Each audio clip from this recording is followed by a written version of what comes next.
Chapter 9, A Place to Hide, was more of like a quick chapter, but very intense chapter.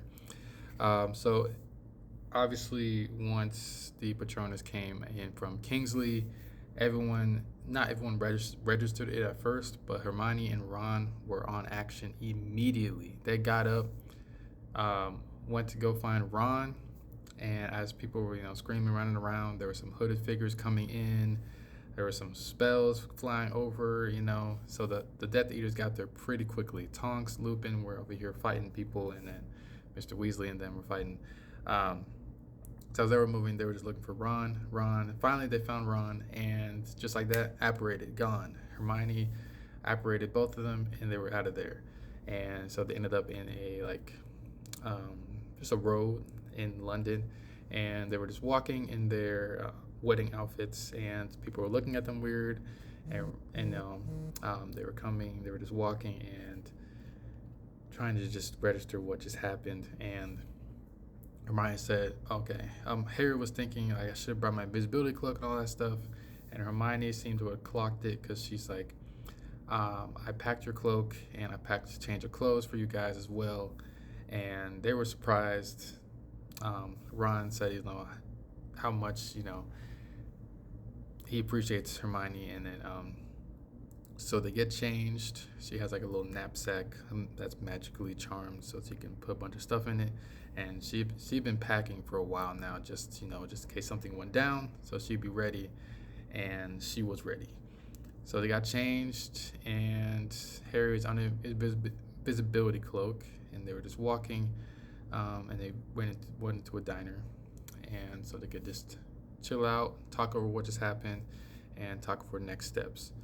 So as they were talking, they sat down and got some coffee, which was terrible, and they asked Hermione why she came here, and she basically just said the Muggle world would be easier to blend in than going to somewhere magical. And they agreed that was probably a good decision. And Harry noticed there were some other guys that came in right after them and sat down, and they were kind of being a little agity and looked kind of familiar. And just it kind of happened very quickly. They raised their wands. Ron pushed Hermione down, and then they started fighting, and they were launching spells back and forth. Harry took out one of them. Hermione took out another. Ron got hit by a spell that binded him up, and he got kind of injured. And so they were able to take out the guys and decided what to do with them. Took out the lights and took their memories. And we're talking about like maybe since the ministry is fully compromised, maybe they still have a way to track Harry, and they're trying to figure out what to do since his trace, which was supposed to go away when he turned 17, his trace, like anyone does magic near him, or if he does magic, then his location will pop up.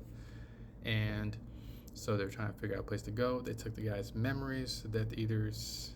Harry recognized one of them because he was there at Hogwarts when Dumbledore was taken out. And they took out the lights, they took the memory of the people and the waiter that was in there as well, because she screamed and ran away once all the fighting happened. And so Harry suggested Grimmauld Place, and they were like, maybe not. But Mr. Weasley did say that there was still some defenses there that Moody had left just in case Snape came. So they went there, apparated over there, and yes, the defenses were still there, so they were able to go in, get past the defenses pretty easily, and specific defenses mostly just for Snape or anyone else that would come in. And then so they went upstairs to one of the rooms, and we're just talking about what to do next. And Harry's scars started acting up, so his scars started hurting, and then obviously Hermione chimed in and went over how his occlumency and how he should try to cut off that channel between him and Voldemort, because Voldemort seemed very angry, just angry, probably angry because they didn't get Harry. And as his scar is hurting, Patronus came in. This is from Mr. Weasley, saying that everybody is safe and accounted for, and this made Ron take a sigh of relief.